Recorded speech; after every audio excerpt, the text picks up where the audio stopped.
మంగళవారం రోజు సదాశివనగర్ మండలంలో అశోక్ గార్డెన్లో రెడ్ క్రాస్ సొసైటీ వారి సహకారంతో రక్తదాన శిబిరాన్ని పోలీస్ శాఖ వారు నిర్వహించారు. ఈ సభలో ముఖ్య అతిథిగా ఎస్పీ సింధు శర్మ పాల్గొన్నారు. వారు మాట్లాడుతూ మనలో ముఖ్య భాగస్వాములుగా ఉన్న red cross society, Sadashivnagar police, Kajal ASP, inspector Santosh, SDPO Yellareddy గారు, doctors Asma and Tejaswini and CPR team, Sadashivnagar మరియు పరిసర ప్రాంతాల నుంచి వచ్చిన అందరికీ, పత్రికా మిత్రులకి నమస్కారం. ముఖ్యంగా ఇంత మంచి కార్యక్రమం ఏర్పరచుకున్నందుకు ఐ అప్రిషియేట్ సదాశివనగర్ పోలీస్. మనము సదాశివనగర్, దేవన్పల్లి, ఇవి రెండు ప్రాంతాలు, అంటే రెండు పోలీస్ స్టేషన్స్ మన జిల్లాలోనే అత్యధికంగా యాక్సిడెంట్స్ ఎక్కడ అవుతున్నాయి అంటే మనం ఆలోచించకుండా చెప్పగలిగినవి రెండు పేర్లు. జిల్లాలో ఎక్కువ యాక్సిడెంట్స్ ఎక్కడ అవుతున్నాయి అంటే సదాశివనగర్ అని చెప్పొచ్చు. దీనికి చాలా కారణాలు ఉన్నాయి. మనకి హైవే ఉంది, చాలా ట్రాఫిక్ మూమెంట్ అన్నది ఉంటుంది. సో మన ఏరియాలో వాళ్ళే కాకుండా దూర ప్రాంతాలకి ట్రావెల్ చేసే వాళ్ళు కూడా మన ఏరియాలో రోడ్ యాక్సిడెంట్స్ బారిన పడడం మనం చూస్తున్నాము. మరి ఎవరైనా కూడా యాక్సిడెంట్ అవుతుంది మనకి అని ఆలోచించరు, వేరే వాళ్ళకి అవుతుంది, మనకైతే ఎప్పటికీ కాదు అనే అనుకుంటాం. మనం కుటుంబ సభ్యులను కానీ, పిల్లల్ని కానీ, ఆర్ మన సొంత జీవితం మీద కానీ మనకి చాలా ప్రేమ ఉంటుంది. పిల్లల్ని ఎంతో అపురూపంగా పెంచుకుంటాము. మరి వాళ్ళకి ఏదైనా అనారోగ్యం వచ్చింది, ఆర్ మన ఇంట్లో దొంగలు పడ్డారు, ఆర్ ఎవరో మమ్మల్ని కొట్టడానికి వస్తున్నాడు అంటే భయపడతాం, చాలా ఆలోచిస్తాం. కానీ మనకు అర్థం అవ్వాల్సిన విషయం ఒకటి, వీటన్నిటికంటే కూడా మీకు ఎక్కువ, అంటే మనకి ఎక్కువ రిస్క్ దేని నుంచి ఉంది అంటే అది రోడ్ యాక్సిడెంట్స్ నుంచి అని చెప్పచ్చు. మన జిల్లాలో పోయిన సంవత్సరం 550 యాక్సిడెంట్లు అయినాయి. 550 యాక్సిడెంట్లు అయినాయి. కానీ మనం వాటికి భయపడట్లేదు. మనం యాక్సిడెంట్స్కి భయపడకుండా వేరే వాటికి భయపడుతూ ఉన్నాము. సో ప్రతి ఒక్కరికి కూడా మన ప్రాణం మీద విలువ ఉన్న వాళ్ళు, ఎంతో అపురూపంగా పెంచుకుంటున్న పిల్లలు, వీళ్ళందరూ భద్రంగా ఉండాలి అంటే మనము దృష్టి పెట్టాల్సింది రోడ్ యాక్సిడెంట్స్ మీద. మరి ప్రతి యాక్సిడెంట్లో ఎవరో ఒకళ్ళది తప్పు ఉంటుంది. అండ్ చాలా సిచ్యువేషన్స్లో ఎవరికైతే దెబ్బలు తగిలినాయో, ఎవరైతే ప్రాణాలు కోల్పోయారో వాళ్ళదే ఎక్కువ శాతం తప్పు అన్నది మనకి కనిపిస్తుంది. హెల్మెట్ పెట్టుకోకపోవడము, రాంగ్ రూట్లో రావడము, ఓవర్ స్పీడింగ్ అంటే స్పీడ్ లిమిట్ని మించి వెహికల్ అన్నది పంపించడం, ఓవర్లోడింగ్, గూడ్స్ బండ్లలో ఎక్కువ మంది జనాలను ఒక ప్లేస్ నుంచి ఇంకో ప్లేస్కి తీసుకెళ్ళడం, ట్రిపుల్ రైడింగ్ చేయడము, ఒక ఆటోలో 4 కూర్చోవాలి, 5 కూర్చోవాలి, 7 కూర్చోవాలి, 15 మంది కూర్చోవడము. వీటన్నిటికీ మించి ఒక ముఖ్యమైన కారణం ఉంది. మనకి పండగ, మనకి ఏదన్నా సంబరము ఉంది అంటే ఖచ్చితంగా తాగి బండి నడపడము. సో మనకి సంబరము, పండగ, ఏదన్నా సెలబ్రేషన్ ఉంది అంటే అది మరుసటి రోజు అది సంతోషం కాకుండా ఎవరో ఒకళ్ళకి దెబ్బలు తగులుతాయి, ఎవరో ఒకళ్ళకి యాక్సిడెంట్స్ అవుతున్నాయి. ఇది ఇండివిజువల్గా చూస్తున్నాం. అంటే కొంతమంది బైక్లో పెళ్ళికి వెళ్తున్నారు, పెళ్లి నుంచి రిటర్న్ వస్తున్నారు, దావత్ ఉంది, ఇది ఒకటి. తర్వాత పెళ్ళిళ్ళకి కూడా ఆటోల్లో వెళ్ళడం, రిటర్న్ వచ్చేటప్పుడు నడిపే పర్సన్ తాగి ఉండడం. సో ఒక శుభకార్యం అన్నది మనకి ఒక సాడ్ మెమరీగా, అంటే మనకి ఎప్పటికీ ఎట్లా గుర్తుంటుంది అంటే ఆ పెళ్ళికి వెళ్ళిన వాళ్ళకి యాక్సిడెంట్ అయింది, ఆ కుటుంబ సభ్యులు ఇంత ఇబ్బంది పడ్డారు అని మాత్రమే గుర్తుంటుంది మనకి తర్వాత. సో మనకి పర్టికులర్లీ హైవే మీద ఉన్న ఎస్టాబ్లిష్మెంట్స్, ఈ డాబాలు కానివ్వండి, pan shops or repair shops, అందరికీ నా విజ్ఞప్తి,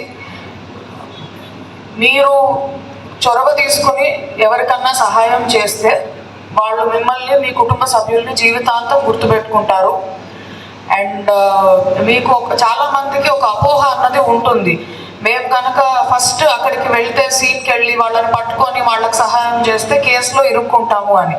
అది కేవలం అపోహ మాత్రమే. సహాయం చేసిన వాళ్ళ మీద ఎటువంటి కేసులో ఇన్వాల్వ్ చేయడము, మిమ్మల్ని సాక్షులుగా పెట్టడము అలా ఎప్పుడు కూడా జరగదు.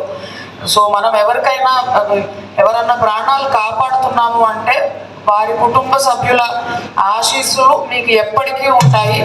అండ్ ఎప్పటికీ కూడా మిమ్మల్ని గుర్తుపెట్టుకుంటారు. అండ్ మీకు కూడా చాలా సాటిస్ఫాక్షన్ అన్నది వస్తుంది, ఒకళ్ళ ప్రాణం మనం కాపాడగలిగాము అని చెప్పి. Cross Society, team of doctors from PHC Sadashiv Nagar, National Highway Authority officers, Sadashiv Nagar Mandal ప్రజలు, యువకులు, ప్రజా ప్రతినిధులు, పత్రికా విలేకరులు, dhabas, hotels, shop owners, drivers associations, మీకు అందరికీ నమస్కారం. ఈరోజు ఇక్కడ road safety awareness, CPR and blood donation ప్రోగ్రామ్కి వచ్చిన మీ అందరికీ స్వాగతం. సదాశివ్ నగర్ పోలీస్ స్టేషన్ పరిధిలో ఈ సంవత్సరంలో 25 రోడ్ యాక్సిడెంట్స్ జరిగినవి. వాటిలో 17 యాక్సిడెంట్లో ప్రాణాలు కోల్పోయారు. మనము జాగ్రత్తలు తీసుకొని హెల్మెట్ ధరించడం, సీట్ బెల్ట్ పెట్టుకోవడం, స్పీడ్ లిమిట్లో వెళ్ళడం వలన మనము మన ప్రాణాలను కాపాడుకోగలుగుతాం. ఎమర్జెన్సీ సమయంలో సిపిఆర్ అనేది మనకు చాలా ఉపయోగపడుతుంది, ప్రాణాలు కాపాడుతుంది. మనం అందరము కలిసి రక్తదానం చేయడం వలన ఎంతోమంది ప్రాణ పరిస్థితిలో ఉన్నవారి ప్రాణాలు కాపాడగలుగుతాం. So I welcome you all once again to join us all in saving lives, and thank you everyone for coming here. ఈరోజు ఈ సిపిఆర్ ప్రోగ్రాము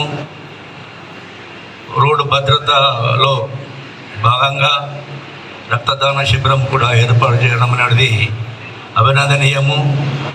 ధన్యవాదములు మేడం. మన కామారెడ్డి జిల్లాలో చాలాసార్లు పోలీసు వారే రక్తదానం చేసిన మొదటి లిస్టులో ఉన్నారు మేడం. శ్వేత మేడం ఉన్నప్పటి నుండి కూడా మనం మొదటి స్థానంలో ఉన్నాం పోలీస్ శాఖ వారితో. అలాగే ఇప్పుడున్న మేడం గారు కూడా, మేడం గారు జాయిన్ అయిన వెంటనే ఒక సిపిఆర్ ప్రోగ్రాం పెట్టండి, రక్తదాన శిబిరం ఏర్పరిచిండ్రు. వారికి కూడా ధన్యవాదములు. ఇక కొంచెం రెడ్ క్రాస్ సొసైటీ గురించి 2 విషయాలు. ఇండియన్ రెడ్ క్రాస్ సొసైటీ ఇది ప్రైవేటు సంస్థ కాదు, ప్రభుత్వ పరంగా చట్టపరంగా ఏర్పడినటువంటి స్వచ్ఛంద సంస్థ. కానిస్టేబుల్ శ్రీనివాస్ గౌడ్ గారు రోడ్డు ప్రమాదంలో మృతి చెందడం జరిగింది. కావున అందరూ ఒకసారి లేచి అందరం కూడా 2 minutes మౌనం పాటిద్దాం.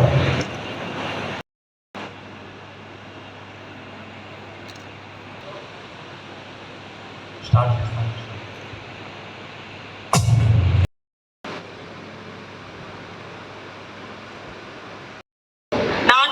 మీరు ఆపొచ్చు, మీరు ప్రాణాలను నిలిపవచ్చు అని మీ అందరికీ తెలుసా? మీ అందరికీ అది ఎలాగో ఇప్పుడు మనం చూద్దాం. మొత్తం 100%లో 70% మంది ఇలాగా బయటనే గుండె ఆగిపోవడం, శ్వాస తీసుకోవడం ఆగిపోవడము ఇదంతా బయటనే జరుగుతుంది. కేవలం 30% హాస్పిటల్లో జరుగుతుంది. సో ఈ 70% మంది బయటనే జరుగుతుంది. మనందరూ చుట్టుపక్కల చూస్తున్నప్పుడే జరుగుతూ ఉంటుంది. అలాంటి వాళ్ళలో 90% మంది చనిపోతారు. ఎందుకంటే వాళ్ళకి ఎలాంటి హెల్ప్ ఇమ్మీడియట్గా లభించదు. మనకి అంబులెన్స్ వచ్చి హాస్పిటల్కి వచ్చేసరికి హెల్ప్ లభించకపోయేసరికి టైం గ్యాప్ వల్ల చాలామంది 90% మంది చనిపోతున్నారు. చేసిన తర్వాత హెడ్ని కొంచెం వెనక్కి తిప్పాలి, చిన్నది కొంచెం లిఫ్ట్ చేసి మన నోస్ని, ముక్కుని మూసేయాలి. మనం ఒక డీప్ బ్రీతింగ్ తీసుకోవాలి. డీప్ బ్రీతింగ్ తీసుకొని మన పెదవులను వాళ్ళ పెదవులతో సీల్ చేసేసి 1 నిమిషం పాటు ఊదాలి. అట్లా 2 సార్లు రెస్క్యూ బ్రీతింగ్ ఇవ్వాలి. ఇచ్చిన తర్వాత మళ్ళీ గుండెని ఒత్తడం అనేది మళ్ళీ కంటిన్యూ చేయాలి. సో గుండెని ఒత్తడం 30 times, ఆ తర్వాత 2 సార్లు బ్రీతింగ్ ఇవ్వాలి.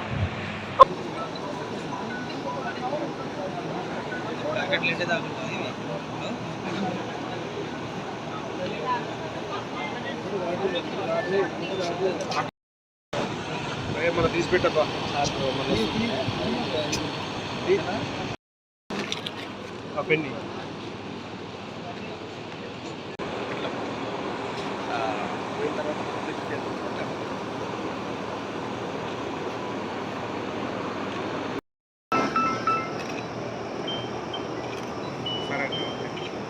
దేవునికి సేవ చేసినట్లుగా ఒక బాధితుడు ఒక రోడ్ యాక్సిడెంట్ ద్వారా ఒక వ్యక్తి రోడ్డు మీద పడిపోయినప్పుడు